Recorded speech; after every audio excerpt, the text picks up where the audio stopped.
Alright, I'm Dylan here with the Experience, and I'm here with Saintsin today, and they're going to tell you a little bit about who they are and where they come from and about their music experience. What up, people? My name is Stone. I play bass in this little band called Saintsin. There's never really a set time where I kind of got into music. It kind of just slowly came to me in a way, and over time I kind of just found music and like songs. It was listening to the American Idiot album by Green Day.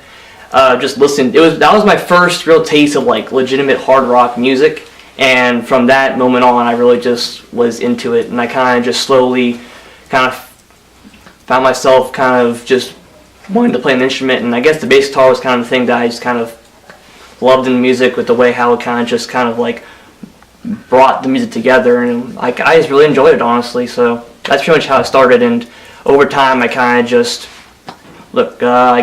found more music, and I met these guys, and then here I am now.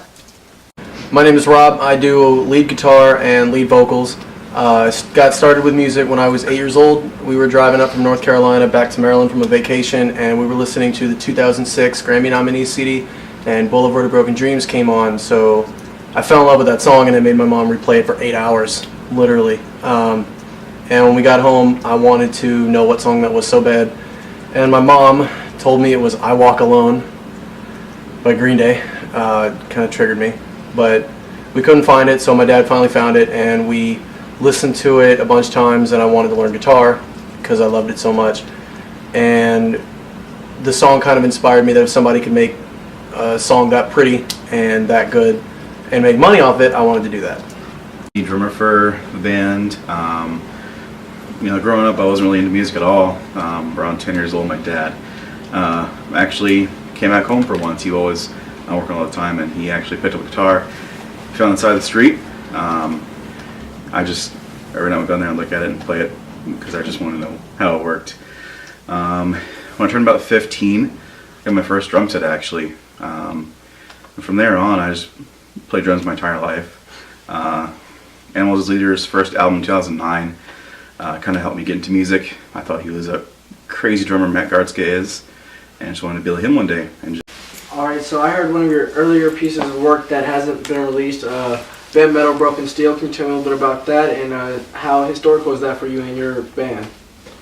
Well, Bent Metal, Broken Steel, what it was, first song we ever put together before Stone came into the band. Austin and I started playing when I first started working at Holics in 2015? Yeah, well over 3 years ago. And it's kind of the poster child for the other songs we put together. We wrote 10 songs-ish, somewhere around there. Songs like that won't be released, by the way. But songs like No One, Sin City, Just Let Go, I think it was called, yeah. Limelight. I remember the first day that I started talking to you about the band, you sent me 5 songs, and I was like, they're pretty good, and then like a week later you're like, you know what, we're not going to use any of these, forget what you just heard, and one of them was Bent Metal. Yeah. So, it really helped us segue into new music and what we were doing as far as, what all we could really do. It kind of is when we sometimes just play live just for fun, but it's one of those learning experiences where you just learn what more you can achieve through playing. Yeah, and then after Bent Metal and all those other songs, we came up with Hey Ginger and realized that we could write not only more melodic music, but just better, more professional sounding music. So we scrapped Bent Metal and those other songs, and then we just essentially started fresh after Stone came into the band, and we started writing better music. So basically I made them better, is pretty much I mean, not really, just kind of experience, but yeah, we just scrapped it. Alright, so we've discussed a lot of stuff, but I want to figure out what brought you three together, where it originated from, and what makes you a brotherhood. What makes this really work? So before either one of these guys, I had played in a band called Blue Night, and we had multiple members come in and out, multiple different name changes, nothing. The only real official person was a guy named Noah, who was a drummer.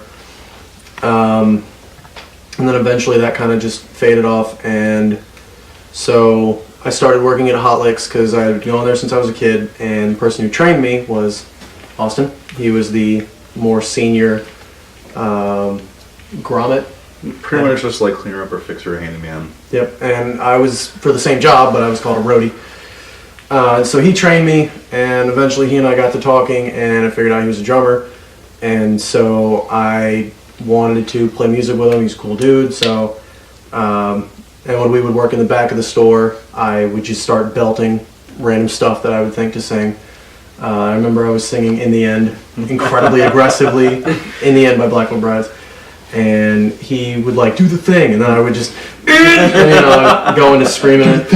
And yeah, and then, so we started playing together, and then we needed a bass player, and so I hit up Stone. Originally said no, and then he said yes. Yeah, because I'm in a band. I was in a band originally, and they were trying to do stuff, but it went nowhere. So I was like, well, this one kid Robbie hit me up. Let me see what he was doing. So I hit him back up, and we pretty much got together one day, jammed, and it was pretty much how it started, was from that one jam session. Yep. And now it's blossomed into this beautiful little band. Absolutely. And it's just a little, but hopefully it gets a little bigger. Absolutely. That's the plan, of course. Yeah, absolutely, yeah. 3 days later.